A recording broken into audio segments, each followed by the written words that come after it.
नमस्कार दोस्तों, सुनहरा भारत हिंदी यूट्यूब चैनल में आपका एक बार फिर से स्वागत है।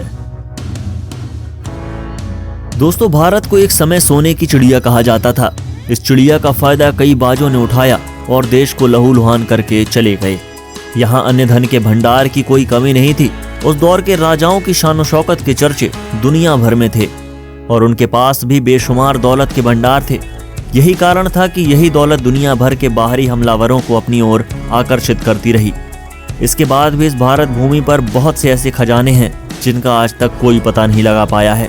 उस समय राजा महाराजाओं द्वारा खजानों के लिए विशेष रूप से तहखानों की व्यवस्था की जाती थी और उनकी जानकारी सिर्फ राज परिवारों को ही होती थी। उस दौर के राजा अपने खजानों को बचाने के लिए इनसे जुड़ी जानकारियां गुप्त रखते थे।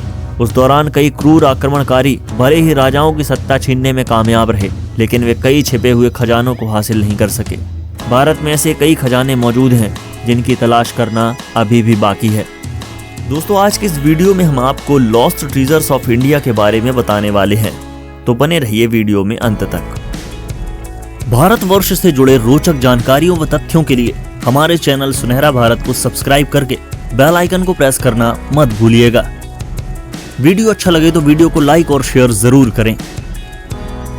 नंबर 1, हिमाचल प्रदेश की कमरूनाग झील का खजाना। मंडी से करीब 60 किलोमीटर की दूरी पर स्थित इस झील को लोग बहुत पवित्र मानते हैं। इसी आस्था के कारण लोग दूर दूर से आकर कीमती गहनों और रुपयों को इस झील को अर्पित कर देते हैं। ऐसी मान्यता है कि झील में गहने अर्पित करने से मनोकामना पूरी होती है।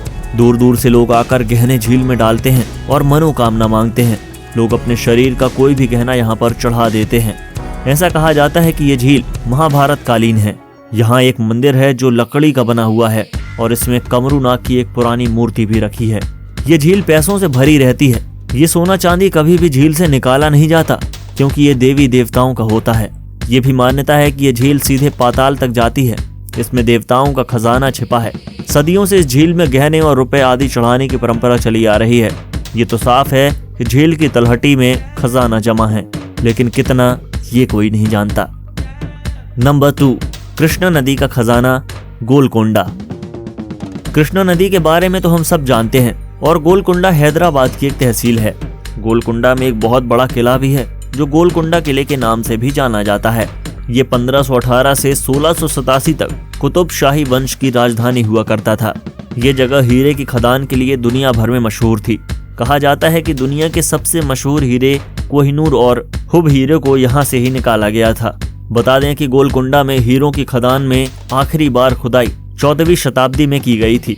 तब भारत दुनिया भर में एकमात्र ऐसा देश था जहाँ पर हीरे निकाले जाते थे। हीरों की ये खदान कहाँ थी, इसका आज तक सही से कोई अंदाजा नहीं लगाया जा सका है, पर कहा जाता है कि ये हीरों की खदानें कृष्णा नदी के किनारे हुआ करती थीं और लोगों का मानना है कि हीरे की खदानों में से निकाले गए हीरे आज भी कृष्णा नदी के तल में पड़े हुए हैं।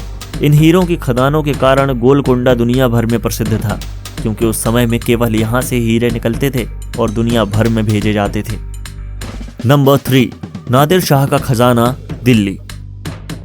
नादिर शाह के बारे में तो हमने किताबों में बहुत ज्यादा पढ़ा है। नादिर शाह ईरान का राजा था, जिसे भारतीय इतिहास में भारत के लुटेरों के रूप में जाना जाता है। उनके युद्ध और शासनकाल के बारे में किताबों में देखने को मिल जाएगा।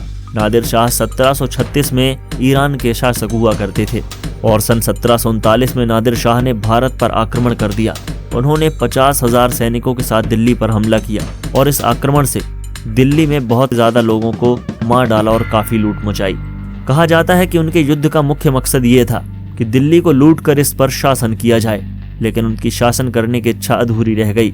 किंतु नादिर शाह ने जो दिल्ली में लूट मचाई थी उसको ले जाने के लिए 240 किलोमीटर तक सैनिकों की लाइन लग गई और कहा जाता है कि जब नादिर शाह दिल्ली को लूट कर वापस जा रहे थे तो उनके ही तंबू में उनके ही सैनिकों ने उनकी हत्या कर दी और नादिर शाह के मरने के बाद ये खजाना अहमद शाह दुर्रानी के हक में चला गया। कुछ समय बाद अहमद शाह दुर्रानी की किसी बीमारी के कारण मौत हो गई और कहा जाता है कि उन्होंने वो खजाना मरने से पहले कहीं छुपा दिया था। इस खजाने के अंदर बहुत सारा कीमती सामान था, जिसमें सोने चांदी के जेवरात भी शामिल थे, जिसका आज तक किसी को कोई पता नहीं चला। नंबर 4, ग्रोसवेनर जहाज का खजाना मद्रास। ग्रोसवेनर ब्रिटिश ईस्ट इंडिया का सबसे बड़ा और अमीर जहाज था। इस जहाज के अंदर 14,000 सोने की सिल्लियां 19 संदूक के अंदर सोना जेवरात भरे हुए थे और 26 लाख सोने के सिक्के थे।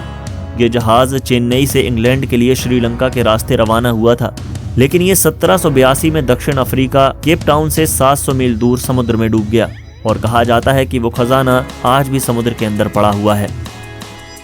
दरअसल कुछ लोगों का मानना है कि इस जहाज पर दक्षिण भारत के मंदिरों से लूटे गए कुछ ऐसे विशेष पत्थर और मूर्तियां थीं जिनको चुराकर बिना पूजा पद्धति के एक स्थान से दूसरे स्थान पर ले जाना संभव नहीं था। यही वजह है कि ग्रॉसवेनर नामक जहाज इन तमाम रहस्यमयी चीजों के साथ समुद्र में ही कहीं गायब हो गया। इस जहाज में रखे उन खजानों की कीमत आज के समय में अरबों खरबों रुपए है। भारतीय सरकार इस जहाज की खोज में कई प्रयास कर चुकी है, परंतु इतने विशाल समुद्र में जहाज के डूबने की दिशा का सही अनुमान न होने के कारण आज तक इस जहाज की खोज नहीं हो पाई है। कहा जाता है कि आज भी वो खजाना विशाल समुद्र की अथाह गहराई में कहीं पड़ा हुआ है और आज तक सभी के लिए ये एक अबूझ पहेली ही बना हुआ है। नंबर 5, मीर उस्मान अली का खजाना, हैदराबाद। मीर उस्मान अली खान अपने समय के बहुत ही अमीर आदमी हुआ करते थे और वो हैदराबाद के निजाम हुआ करते थे तथा उस समय वो इतने बड़े राज्य पर शासन करते थे कि वो इंग्लैंड के बराबर था। सन 2008 में फॉर मैगजीन ने उन्हें दुनिया का चौथा सबसे अमीर इंसान बताया था और टाइम मैगजीन ने 1937 में उनको दुनिया का सबसे अमीर आदमी बताया था। वो हैदराबाद में किंग कोटी पैलेस में रहते थे। उन्होंने उसे अपने रहने के लिए बहुत समय पहले बनवाया था और वो अपना सारा खजाना, धन दौलत उसी के नीचे अंडरग्राउंड कमरे में या तहखाने में रखते थे। और जब 1933 में हैदराबाद भारत का हिस्सा बना तो भारत सरकार ने उनका कुछ खजाना तो हासिल किया, पर कुछ खजाने का आज तक कोई पता नहीं चला और कहा जाता है कि उनका खजाना इतना विशाल था कि आज के समय में उसकी कीमत करीब 33 बिलियन डॉलर है। दोस्तों, इसके अलावा भी बहुत से ऐसे छोटे खजाने हैं जिनका आज तक किसी को कोई पता नहीं चला। अगर सरकार द्वारा खोज करके इन सभी खजानों को प्राप्त कर लिया जाए तो भारत वापस से सोने की चिड़िया बन सकता है। आप क्या कहते हैं इस न्यूज़ के बारे में? कमेंट बॉक्स में अपने विचार हमसे जरूर शेयर करें। अगर आपको हमारा ये वीडियो अच्छा लगा हो तो वीडियो को लाइक, शेयर और चैनल को सब्सक्राइब करके बेल आइकन को प्रेस करना मत भूलिएगा। हमारा चैनल सुनहरा भारत इस वीडियो में दिखाई गई न्यूज़, फोटोज और वीडियोस की प्रामाणिकता की पुष्टि नहीं करता है। तो मिलते हैं फिर एक नई वीडियो के साथ। तब तक के लिए वंदे मातरम।